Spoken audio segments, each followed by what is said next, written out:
This is Death or Prison, brought to you by leanonmeusa.org.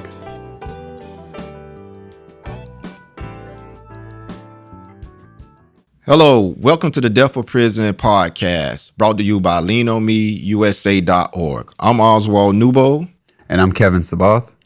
And back with us today is Tramell Thomas.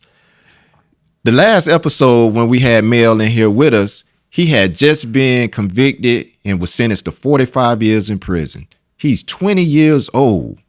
At the age of 20, and the judge just told you were sentenced to 45 years in prison. Mel, what did you feel? What was going through your mind?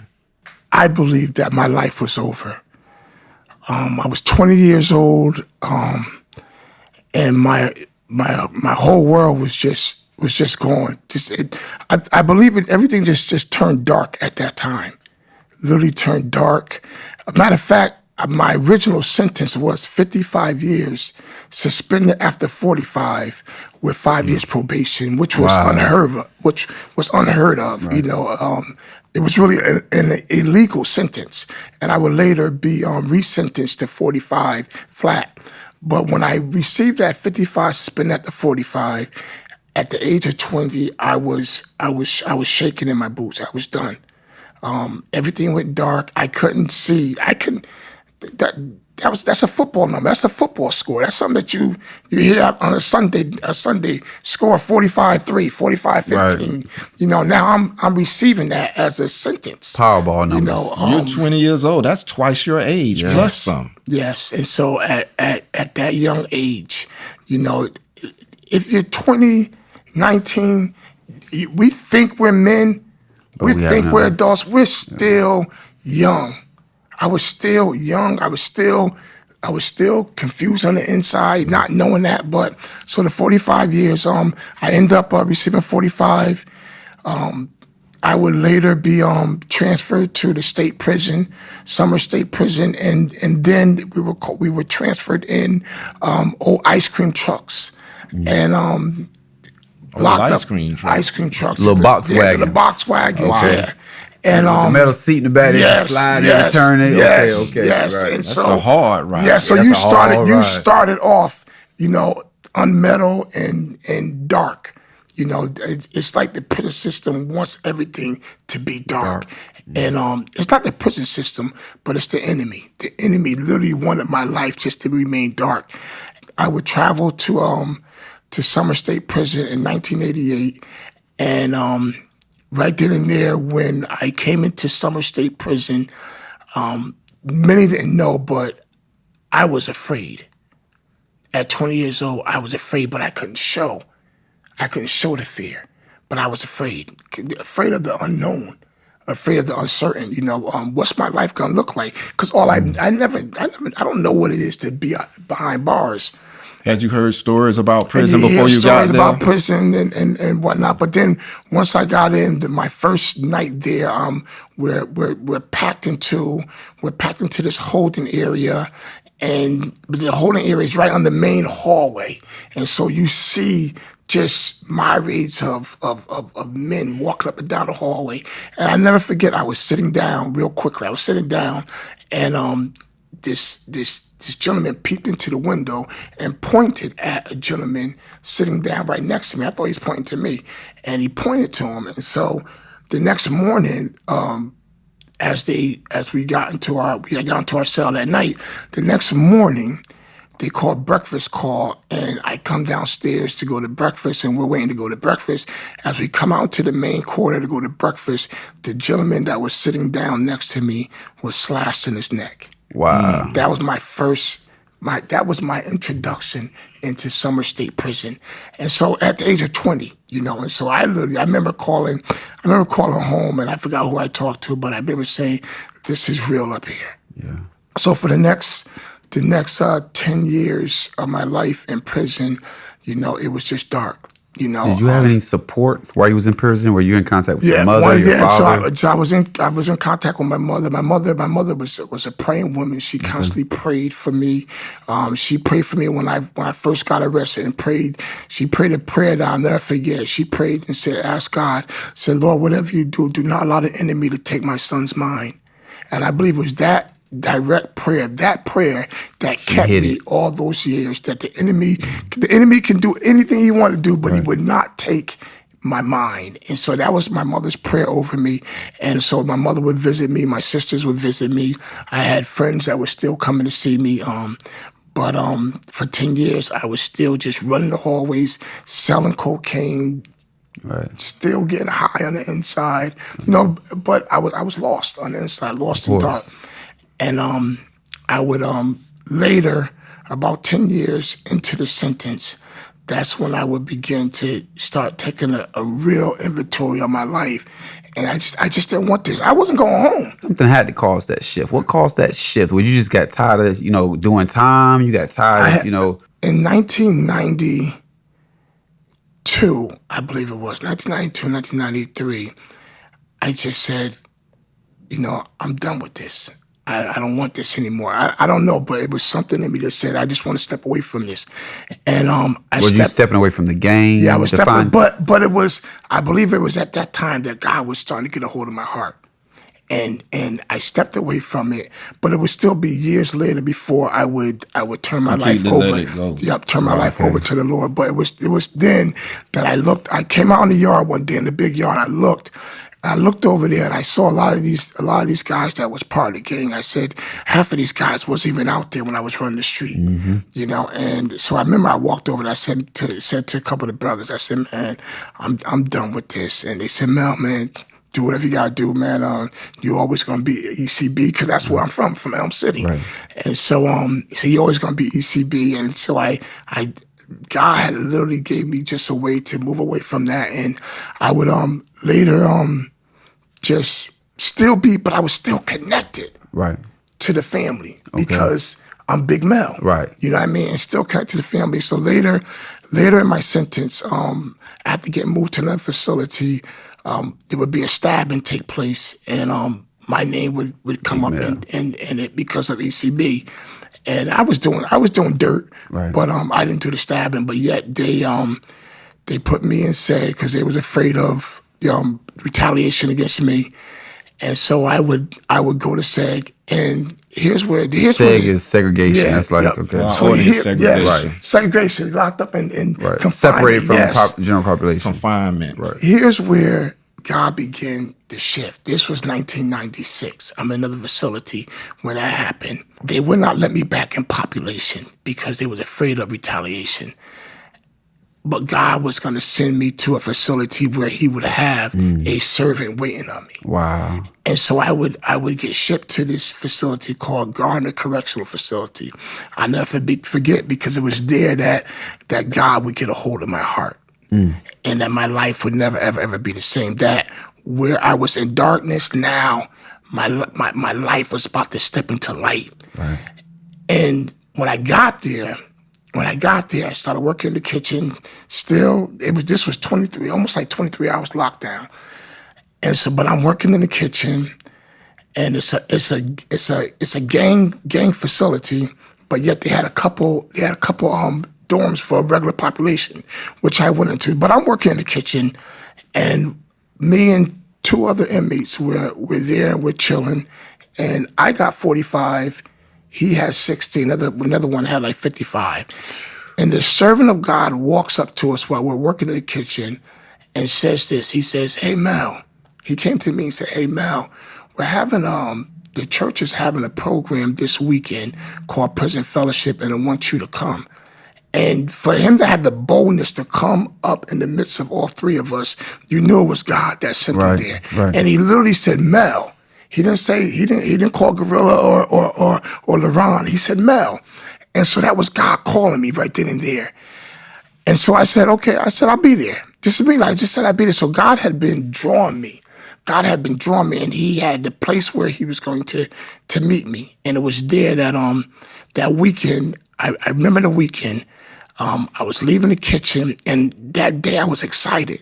I was excited about going to Prison Fellowship. I'm like, here this tough guy, and I'm excited about going to a church event. And so I get to the dorm, and I'm taking a shower, and the officer screams up, "Thomas, you know, you're on the list to go. And I'm like, yeah, I'm in the shower now. And I stopped and I said, man, I'm excited about going here. And so I would go there, and there I would hear the gospel preached with such love, you know, for prisoners. There I heard the gospel preached to me, a prisoner, you know, not just incarcerated for murder, but a prisoner that was incarcerated to sin. And it was there that God just wrapped his arms around me. And for the first time, you know, the gospel was real to me. I wasn't just going to church. For the first time, I gave my life over to Jesus Christ, and my life was totally changed from that point. From that point, and when you gave your life over to Christ. He fulfilled that abandonment. Yes, that was all the time. He was there, just waiting patiently in place. Yes, that's powerful. That's powerful. If you can tell something to our listeners and our viewers right now, what is it that you would like to share with them? Something very impactful. What is it that you would like to share with them? One of the things that I think as a prisoner, it has to be hope. Inside, only thing that you have to hold on to is hope. And what hope looks like to a prisoner is freedom.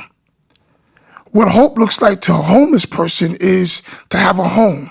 So I know what it means to be lost in jail and looking for freedom.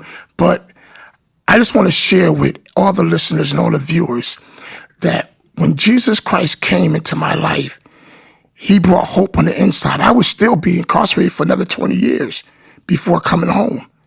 But hope had finally came to me in the person of Jesus Christ. And my freedom began not when I got out, but my freedom began on the inside when Jesus came in.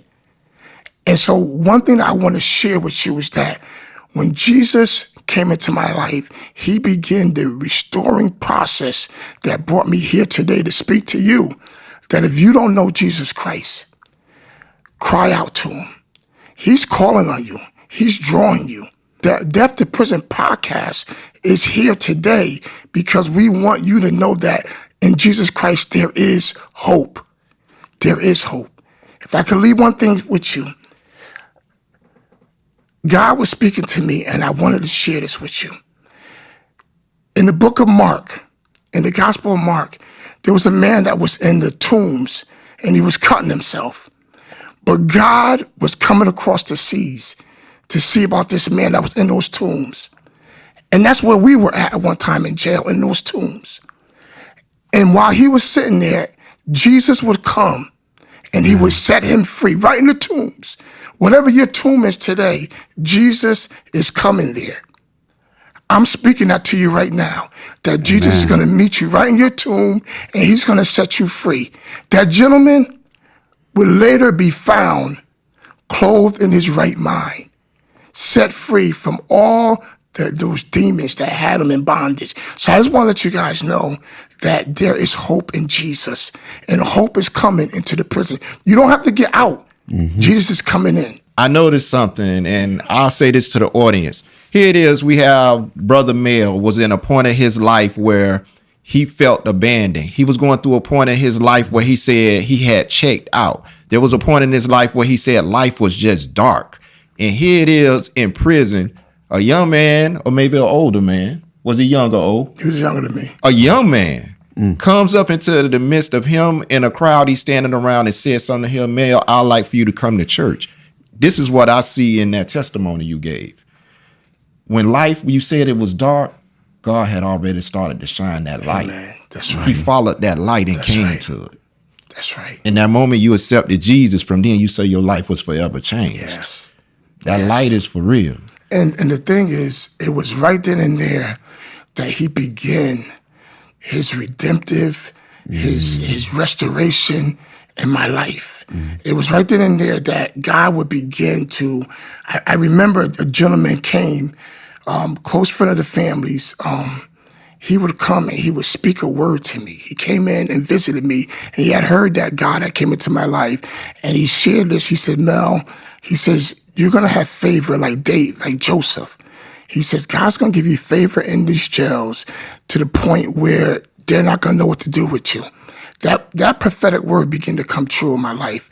Every single jail from that point on, Favor. I just began to move with the favor of God. Amen. With the favor Amen. of God. God would move me from jail to jail. And one of the things that I want to share with the listeners is that kind of favor was that God was with me. It said that God was with Joseph. Wherever he went, God was with him. That's the favor of Joseph, is that the presence of God was with me. And so when I talk about the restoration, I didn't realize that I had a child out there. I would later get released. Matter of fact, just let me back up a little bit. Yeah. My sisters would come visit me later on. It's getting good, y'all. Pay attention. It's getting real good. After I got moved to that facility, my sisters would come visit me. And the whole time I was incarcerated, my sisters were saying, Mel, Lisa had a baby and, that's your daughter. And I would say, she never told me anything. The last conversation I had from her was, we're breaking up. And so she said, she had a daughter and that daughter looks just like you. And so I would say, she never said anything to me. So for years, Lisa would contact my sisters and how's Mel doing? And my sisters would say, Mel, Lisa asked about you. And I would say, tell her to write me. And every day I would look for a letter from her, but no letter. One of the things over the years, those 30 years, I never had any resentment towards Lisa. And God had did that.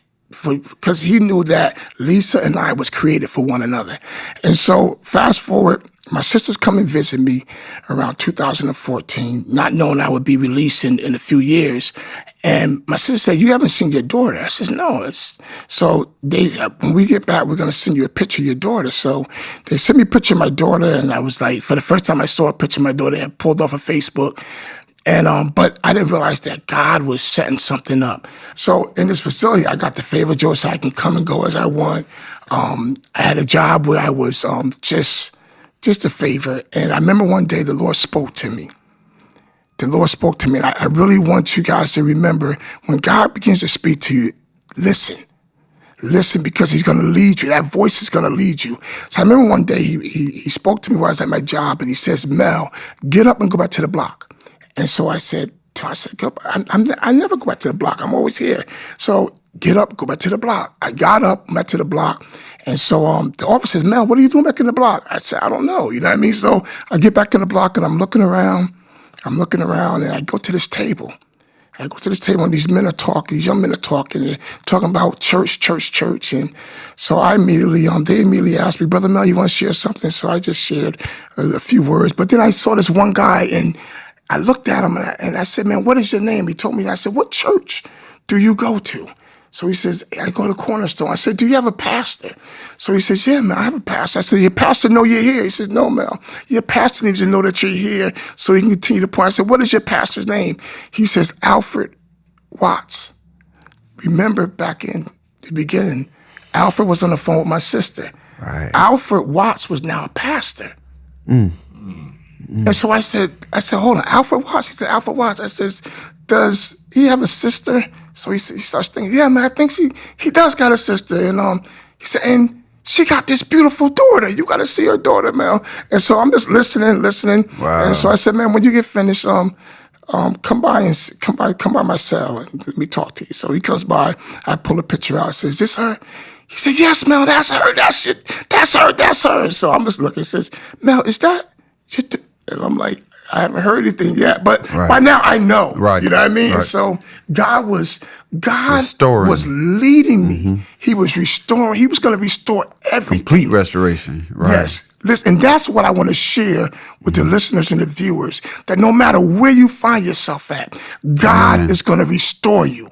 Hope is going to bring restoration in your life. See, God first brought hope back when he came into my life, but then he began the restoration to take place in my life. And so I would later get released to a halfway house.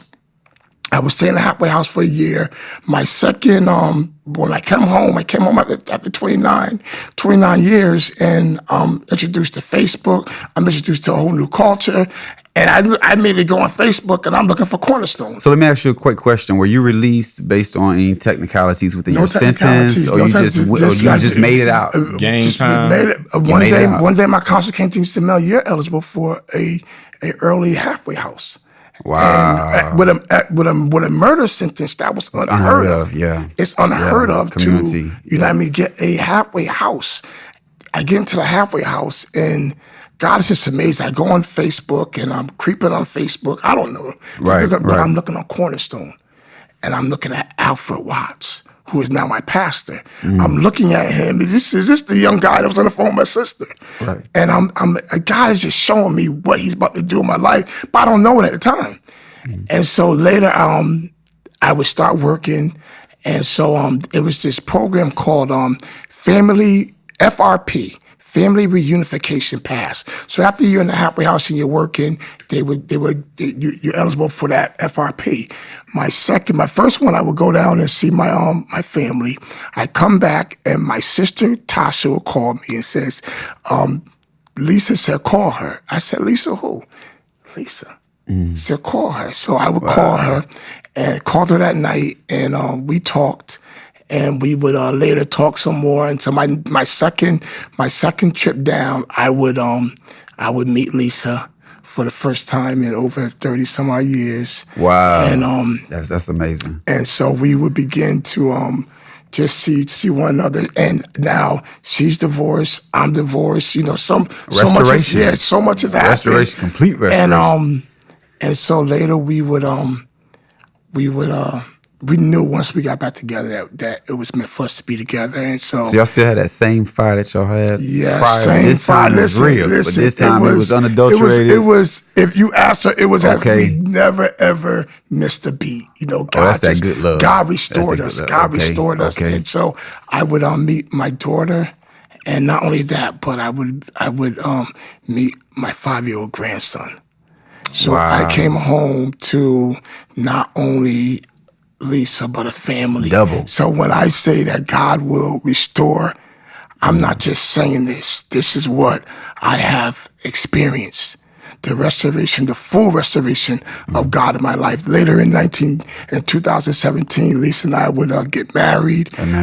We would become deacons in our church. We go all over sharing God's love with whoever will listen. Right. It's just amazing. It's amazing what God can do. I just want to leave you with this word. Hope and restoration is coming to you. There's a revival that's going to take place on the inside. God is already stirring your heart right now. The Lord Jesus is already stirring your hearts right now. Many of you think that it's over. Many of you think that it's dark. But Jesus says that he is the light of the world. And if you open up your heart and let that light in, everything that was dark has to give way to that light. And I believe that the Lord is going to bring hope and restoration into your life. Just let him in. Just let him in. Mel, you've been home 6 years now. You're married, lovely wife, your daughter, your grandson, everything is going good. I need to ask, how are things going in community with you? What's going on? What are you doing in community these days? I serve at the church that he has placed me in, Cornerstone Christian Center in Milford, Connecticut, as a deacon, lead deacon, along with my wife. I'm also the leader of the men's ministry, which is just my passion. Just speaking into men and working with men. We do life groups, just fellowshipping with other Christians. I also have just such an honor to go into these different men's facilities, sober houses, and just pour into men. And one of the things that I share when I go in is I want to be a message of hope. What you're hearing today is a person who was lost. God gave me this vision, and I believe I have to share this. I have to share this before, because this might be the only opportunity that I share this with you. But God gave me a vision of a hand. And when he showed it to me like this. And inside the hand was all types of jewels and all types of gems. And he said to me that in my hand, Mel, these are all those that society has just given up on. The prisoners and the drug addicts, those that society has locked away. But they're gems. And many people, sometimes the church, looks at those gems in God's hand. They don't see them the way God sees them. But God was showing me that you and I are gems in the hands of God. And he's ready to turn his hand over and release it on the world. And so I want to just share this with you. This vision is for you and for I, that God is getting ready to release us. Don't think about your situation, because I was where you're at. God is getting ready to release. You're in the hands of God, and you are a gem in the hands of God. He's getting ready to release you back into your communities, back into your homes, back into society.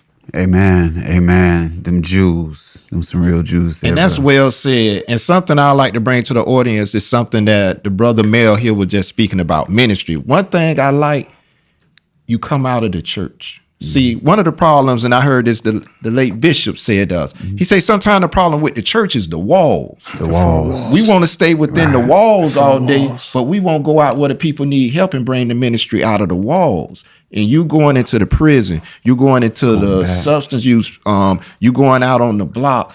It means everything. Ministry really can't be ministry if you're not delivering it to the people. It can't be ministry unless you're doing what Jesus says. He says, go. He says, go. Our pastor has literally commissioned us that we're going to go outside the four walls.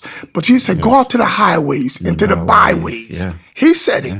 He said, not the preacher, but he said it. Go to the highways and the byways and compel them to come. To come. That's right. Come. And so in order to get them to come, you have to first go out there and get them. go out there and go. Yeah. And so that's what ministry is. Ministry is just service. Where can that service start? Because we do have guys that's incarcerated that are saved.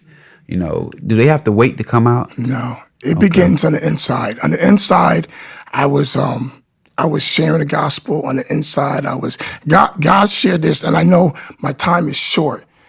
But he said to me one day, he says, Mel, when I was in prison, you came and visited me. When I was sick, you came and you saw about me. When I was naked, you clothed me. I was in prison when he shared this verse with me, and that impacted me so much. I was like, Lord, when you, he says, much as you do it to the least around you. And I was around rapists. I was around all types of the lowest. But guess what?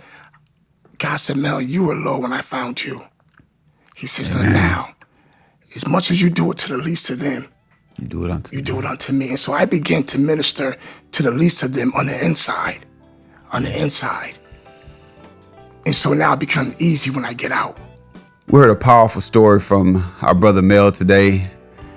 This is the Death of Prison podcast.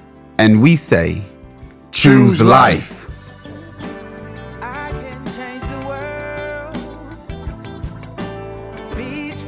Teach one, one